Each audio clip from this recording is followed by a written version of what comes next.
It's time for 41 is the Mic, a weekly Chiefs podcast with Nick Jacobs of KSHB 41 and Matt Derrick of Chiefs Digest. 41 is the Mic starts now.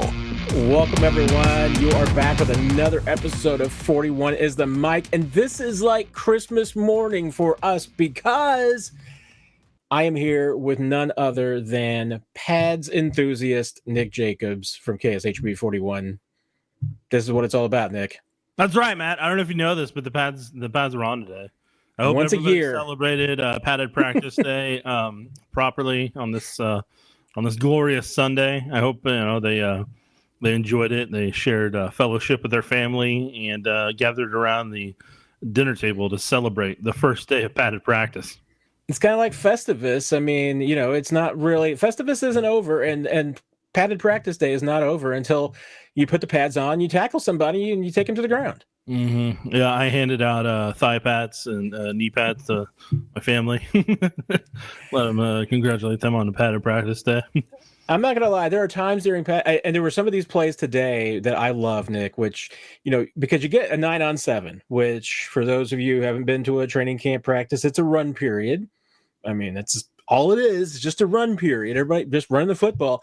There are times, Nick, that the running back will have the ball and just run through, and there will be like 14 guys behind him in a pile, and none of them really did anything to the running back. He just kind of ran, and everybody else just kind of hits each other. And I think because that's all they really want to do is just kind of jump on the pile. Yeah, I mean there was a lot of stone walls today, so they didn't have to worry about running through the pile.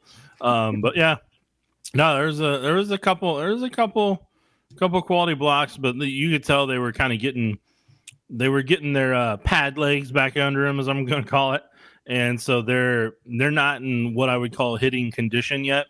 That's going to take a couple more days, but once they get into that level to where they're used to either delivering a hit or taking a hit, or taking a block or defeating a block. Once they get back to that point, and that's going to take a handful of days.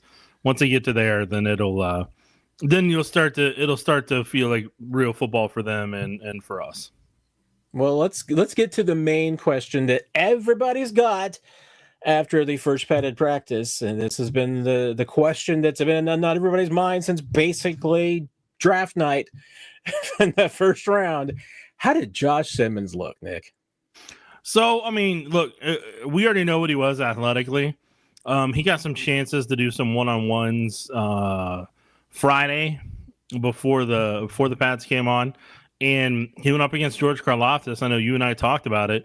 There was one play where George bull rushed him, and because they didn't have pads on that day, there's stuff that I think Josh would have been able to do to negate it had there been shoulder pads on there, and it would have been something like whenever George is attacking his pectoral area, then there's a certain, I was taught it was called a wax off, just like in Karate Kid, and you use it to like break the wrist, break the arms, and then be able to try to shoot your hands underneath, and then drive them like a steering wheel, basically. And so for Josh, he wasn't going to be able to have that ability. So what he had to do was just do his best to get his hands in good position and then try to set his anchor and try to re-anchor a couple of times if he needed to. So like I think in a practice where he had a steering wheel to grab a hold of, I think he would have been perfectly fine. But in that practice alone and on that play alone against George Karlaftis, it's like driving a car without a steering wheel. It's just not going to work out well. And that's what shoulder pads are, is they're a steering wheel for offensive linemen and can be for defensive linemen if they're really kind of wanting to walk somebody back into their quarterback. But the other play, though, whenever George tried to go wide on him, I mean, Josh showed the athletic ability, made sure he was even. He was correctly even with him. So if he did a little stop and, kind of cut back, or if he was going to take it wider and try to speed rush him even more, Josh was in really good position and had his hand effectively out there to continue to widen George to where Mahomes would have perfect ability to step up in the pocket, do whatever he needed to. So I didn't get to watch a ton of him in 9-on-7 today. I only got to watch 2 plays. Since Matt Foster was shooting, I wasn't shooting. That normally helps me kind of be able to gauge that a little bit better from how far away they are from us whenever I'm shooting on video. But yeah, I mean, he's an athletic guy, and like with each passing practice, he will get better, and he will continue to get better. But I am looking forward to some days ahead here, getting to watch some more 9-on-7s and some 1-on-1 drills. Yeah, and today, just it's not technically a conspiracy, but it feels like a conspiracy, Nick, because because I mean the 1-on-1s are being done like 130 yards away from us. You want me to tell you the backstory on that? Yeah, I would like to, because I know the backstory, but I like it when you tell it. Okay. Well, no, if you want to go ahead. No, it's better coming from you. You were the witness. I've only heard it secondhand, so. You've only heard it secondhand. What have you heard? Well, I guess firsthand, because I heard it from you. So if I told it, it would be secondhand. Okay. So for people that don't know, obviously I've been producing in this town sports producer since 2011. I've been in the industry since 2004, but I started producing our Chief shows in 2011 at Metro Sports. That became Time Warner Cable Sports Channel, and then became Spectrum Sports Kansas City. And then, then they played a game called, well, it's been fun, Nick, bye now. And I didn't technically say the legal term that I sent a document on. And then, I went to KSHB 41 and then, got another opportunity that I'm incredibly appreciative. But back in 2013, when Eric Fisher was a rookie, first day of opening pads, Eric Fisher's a rookie. They have him at left tackle. I'm the one shooting video. And I'm getting it wide enough because our analysts back then, Richard Baldinger, Bill Moss, and Dana Hughes like to break, I want to give them opportunities to be able to break stuff down and be able to show fans, especially during the summer months and during training camp ahead of the preseason games. So we get Eric Fisher. I get a shot of him so we can show the 1-on-1, what he's doing technique-wise, what everything's going on. And then Baldy breaks it down, on our show Red Zone back then a couple times. And, Baldy broke down where some of the bad habits were. And this is before Twitter got really big and had video and got viral, and before YouTube was viral and everything. Otherwise, this would have spread like wildfire.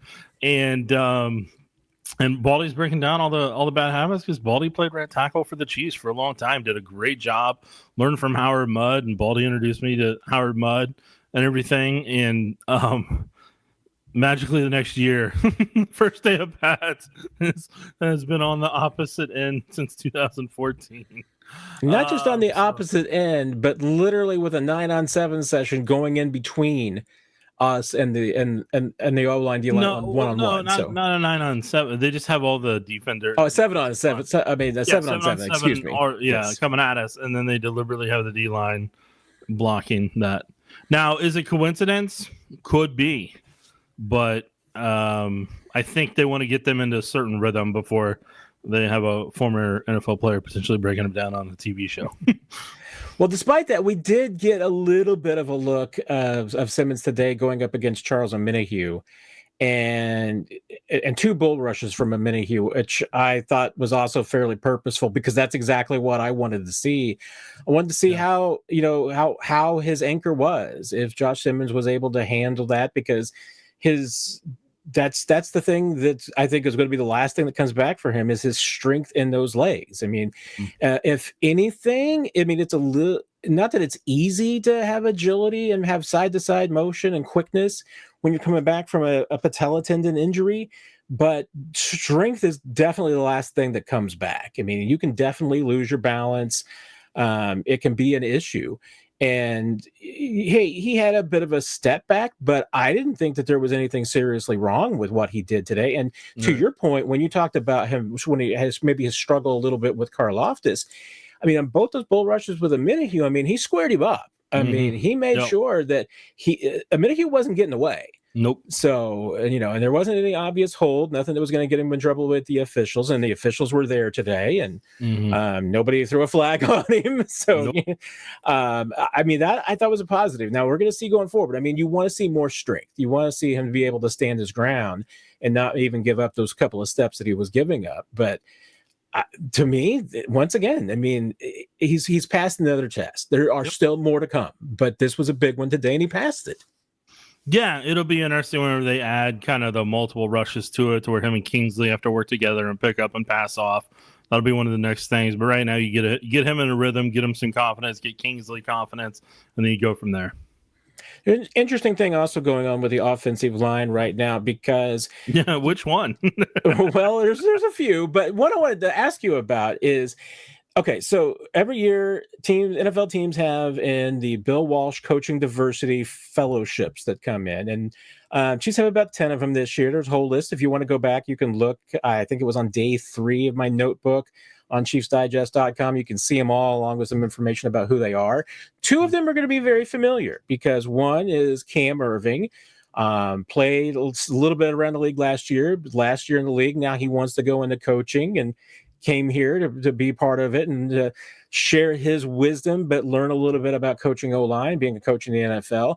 The other is interesting because a lot of times, Nick, these are up and coming coaches, and almost everybody else in this fellowship group is an up-and-coming coach or someone with limited coaching experience. Yeah. Juan Castillo has 40 years experience of coaching, and a lot of them at the end of the dude spent every season with Andy Reid in Philadelphia. I mean, this is an experience. Most seasons, yes. Well, no, he predated Andy Reid there, and he left when Andy got blown out. He was, I think, defensive coordinator the last year for Andy. Kind of weird, but he was offensive line coach for most of the years in Andy. Yes. What do you think? What do you make of that? I mean, because Juan Castillo is not a up and coming coach; he's a legend. I love it, Matt. I love it. I love that quality O-line coach is there, watching over some stuff and helping add additional stuff potentially in the meeting room and being able to work, maybe even if it's one-on-one, with the left side of the Chiefs offensive line and try to help them, give them little tips and little nuances about technique and everything. So, I mean, look, when I saw Juan Castillo was out there, I was pretty pumped, as you already know, privately. I'm like, all right, now we're in business. All right. So we'll see in the days ahead how everything goes, because I know he's technically got that job that you and I talked about in the Q&A at Michigan, University of Michigan. So, I mean, he'll probably end up going back there. But look, I mean, anytime you can have a guy who has his experience and has his knowledge, like it's a really good thing to help Josh Simmons and to help Kingsley Suamataia really kind of build what they need to be so they can protect the $500 million man. Yeah, you can't have enough good advice and good experience. And Juan Castillo, I mean, has seen everything. So yeah. That's an interesting. And I mean, I think it's interesting having Cam Irving there, because obviously Cam has played in the Kansas City system. He's got some experience. He was also, played every position. Yeah. So he can certainly help from a flexibility standpoint. One more offensive line topic I wanted to talk about before we move into some other the items of the day that are pertinent in the pads and even not in the pads some ways, but tackle in general, because with Josh Simmons so far through 5 days has taken every single left tackle rep with the ones. And I expect that to completely continue barring injury. He certainly seems to be the left tackle unless he loses that job. And so far has shown no evidence of that. The questions have been at right tackle. Today, Jawan Taylor comes back, and normally players get a little bit of a baptism, or at least a little bit of a back off when they come back. Not for Jawan Taylor today. He got thrown in there immediately. I thought when we saw him taking, the first reps at right tackle versus air, I thought, okay, well, that's just, the vet getting his reps. He got the first reps when it was 11 on 11 too. And Jalen Moore coming in, they were rotating there. Jalen Moore even got a few more reps later on with the third team, essentially, to give him the kind of the same amount of work that the starters have been given. How do you see that, especially with the work that Jalen Moore is getting right now and with Jawan Taylor? How is that? Because some people are talking about there being a right tackle position battle. What are your thoughts? I mean, look, I don't have enough on Jalen Moore yet to know where he is or isn't. I need to see more padded practices before I can have a comfortable estimation on how things are going, and a couple preseason games where I can look at coaches' film. That's going to help me tremendously in being able to kind of get to a point where I can have a educated guess on a lot of things. Since I don't get access to the training camp practice footage. But if they want to do that, I am willing to pay you money for it. How sick of a human being I am when it comes to me being a football junkie. But anyways, like I think you continue to do a rotation if you have to, just because Juwan, with him coming back from his knee, like if it flares up, there's inflammation, anything like that, and anything of that nature, you just got to be cautious with that because you want to have him for the season. But at the same time, Jalen Moore being out there and rotating, that's going to continue to put pressure on Juwan and bring out his very best and make him be competitive. So it's not necessarily a bad thing. It's not a bad thing. I'm just gonna flat out say it. Every once in a while, Nick, we have our rants. And we get to it, and I'm going to deliver one of my rants here. I'm going to try and make it short. Okay. But we're talking about it's not a bad thing. But I'll tell you what, anybody that tells you right now that there's a position battle at right tackle is a bad actor, because there's not. Because if Jalen Moore is legitimately competing against Juwan Taylor for the right tackle job, he's not taking reps with the third team at right tackle. He's doing that if he's going to be the swing tackle, because he's clearly lost or just over with the battle at left tackle. He's going to be your swing tackle this year. If Juwan Taylor's going to be your swing tackle, you're going to have him taking left tackle reps. Hasn't taken a single one yet in one practice. But guess what? He's not going to, because the Chiefs don't have the confidence that he can play left tackle. We've known that for 2 years now. He is a right tackle in their mind. Jalen Moore is going to be the swing tackle, has not played left tackle in 4 years. So, yeah, they're going to give him as much reps as they possibly can at right tackle. You don't have your starting right tackle taking third-team reps, Nick. I don't.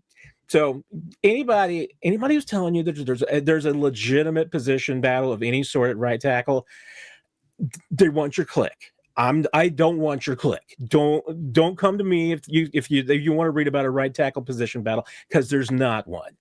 Josh Simmons looks like he's going to be the left tackle if he's healthy and doesn't have any setbacks. Juwan Taylor's going to be the right tackle if he doesn't have any setbacks. He's got a $27 million cap hit, $19.5 million in guaranteed salary that nobody's taken off your hands. He's going to be your right tackle. And why do you need even more evidence of this, other than the fact that Juwan Taylor is not going to be a right tackle, and why you're not trading Juwan Taylor? Is because one of the things that the Chiefs you feel good about right now is that Jalen Moore is your swing tackle. Last year, Wanye Morris was your swing tackle. Right now, he would be your fourth tackle. That's an upgrade on your offensive line. If you were to trade Juwan Taylor and try to unload, and first of all, nobody's taking all that salary, so you'd have to eat some of it. But let's say you did that. Wanye Morris is your swing tackle again. You have not improved your team. You're exactly where you were a year ago when you weren't happy with your depth at tackle. So I'm done. Whew. I need a drink now. All right. I hope you feel better. I do feel better. Okay, good. I do feel better. I just want to say the opposite of whatever you were feeling. All right, now that I got that off my chest, Nick. Veterans. Just remember, the internet's forever, Matt. Internet's forever. Feel free. You take that and put it anywhere you want to. You better credit me, though. So that's all I say. Okay. Gonna go put it on the TikTok later. There you go. Veterans in camp that are looking pretty good. And we're talking about this, and one of them is not going to be much of a surprise. One of them might be. I don't know. But Patrick Mahomes and Travis Kelce have looked pretty good in this camp, Nick. Yeah, Mahomes is he's doing a lot more in terms of sidearm. He's got a little bit different. It looks a little slightly different deliberately. It's put a little bit more zip on the football, and his accuracy is pretty on point, and his being able to anticipate has been really strong the first 5 days, and being able to work on that with the receivers he has out there and getting to run through that with a lot of different receivers. I've been impressed by that, and he's getting where he was last year with the deep ball versus where he's at this year. he's in a much better spot this year, deep ball wise, than he was last year in terms of placement, where he's putting it, being able to get it downfield. So he's improved on all those fronts. With Travis, I saw the burst on Friday. I saw the old Travis Kelce burst in the open field and him working over the middle. And the thing I want to emphasize to people is people obviously, far too many people take what you say about a specific practice and that becomes a snapshot. That is who they are supposed to be for the rest of the year. And I got a spoiler alert for you. I don't know if you've ever followed the stock market before.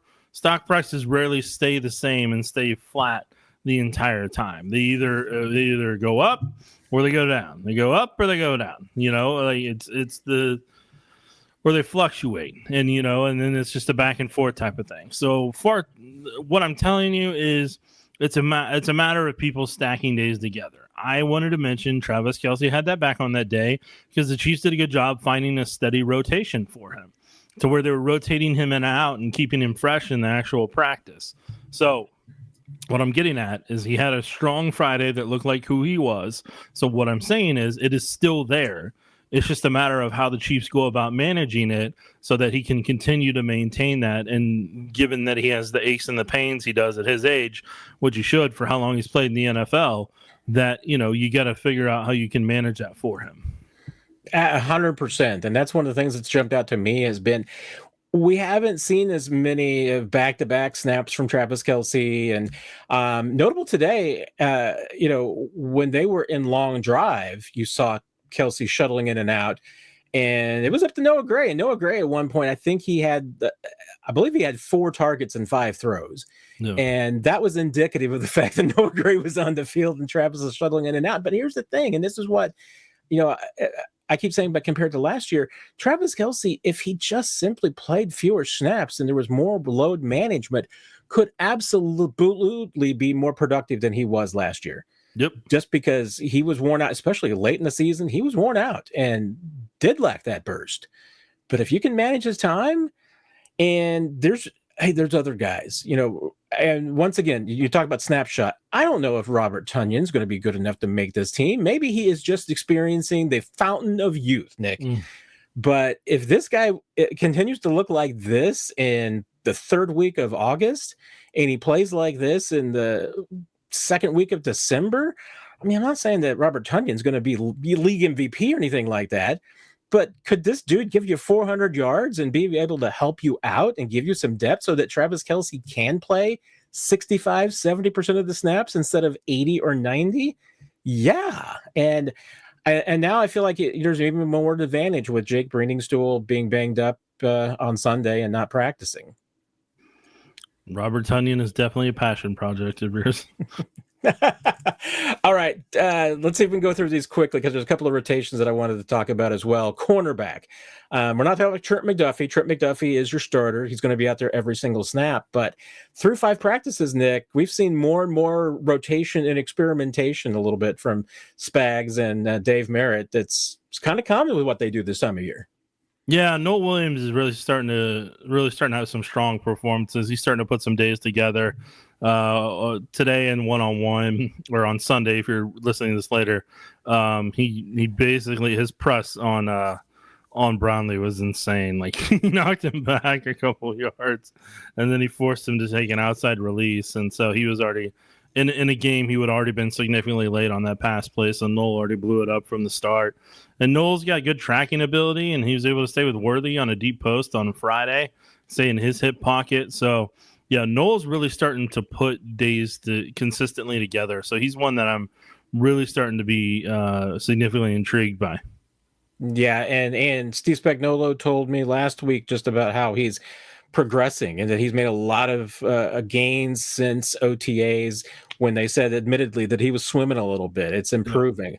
Yeah. Also of note, without Christian Fulton being out there, with Andy Reid finally admitted that, and acknowledged at least, that he had some cleanup surgery in the spring. That's what's keeping him on the physically unable to perform list right now. But, we're continuing to see some experimentation. Sometimes it's Jalen Watson. We have seen Najee Johnson, rotating in. Today, there was even a little bit of all 3 of them on the field at the same time. this to me just strikes, of classic Steve Spagnuolo, which is that he likes to rotate those guys around to see what he can find the best combinations. And when he finds the best combinations, that's what he's going to roll with. Yeah. And I mean, until Fulton's back out there, I mean, I know people seem to be upset about Chamari Connor and again, it's one of those snapshot moments that people think is just how it's going to be. Like, no games have been played yet. That's not until September. So let them do their rotations. Let them work them in. Let them work them around. Let them evaluate. Let them go through the grading process and be able to see what they're able to retain and how they execute. And just let them go like Jacques Cousteau on a fact-finding mission. Just let Steve Spagnuolo, Jacques Cousteau it and with Dave Merritt, and they find out what they have in that secondary and how they can best utilize them. If you've been watching the secondary play through the first 5 practices, I mean, my observation would be that if you're a Chamari Connor fan and a Brian Cook fan, you're going to be very happy. And if you're a Jaden Hicks fan, you're going to be very confused. But it's a long way to go, Nick. I mean, there's a lot of things that could going on. Jacques Cousteau. Jacques Cousteau. One final quick question. Defensive line rotation. I wanted to ask you about that and just what you've seen so far. Yeah, Omar Norman-Lott's going to be. I think he's going to be a force. And so the biggest thing I want people to take away from when we talk about the D line, I fully expect Jerry Tillery to make the team now after how I saw they've utilized him. He's kind of been more of the 3 tech behind Chris Jones. Omar Norman-Lott's been the pass rushing and starting to become the run stuffer behind Mike Pennell. And then I'm curious to see what happens with Fabian Lovett. What if he can work himself in to that second team at times potentially, because I know Marlon's been doing a lot of that 1 tech spot and everything. And I mean, from an end perspective, obviously Amenahue and Dana are going to be on the outside for the most part, and Felix, we'll see what he can do in the days ahead as they continually get more and more into the pad level. Ashton Gelati's got a quick move. He's got some really good finesse moves, and he's got a great bull rush. And George is obviously, we'll see what he can do when he's going against some other opponents, because, we already kind of have a good vibe of what he is with the Chiefs. But I am intrigued to see what he's able to put together collectively when he's going up against other opponents. That's kind of the next phase for me on that front with him. Yeah, it certainly looked like there might be a little bit more depth to this defensive line than they had a year ago. Nick, we got another week of practice coming up, and we'll be back next week with another breakdown of everything that we see during this week of practices ahead. 41 is the mic next Sunday. Tuesday night, we will have the Chiefs Digest live Q&A, and this will be your first chance to ask questions since the pads have come on. So I'm expecting some great questions this week, so you better start working on them right now. Nick, any parting thoughts?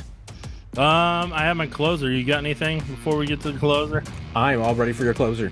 All right, I apologize to Mick Schaefer. We ran out of time tonight.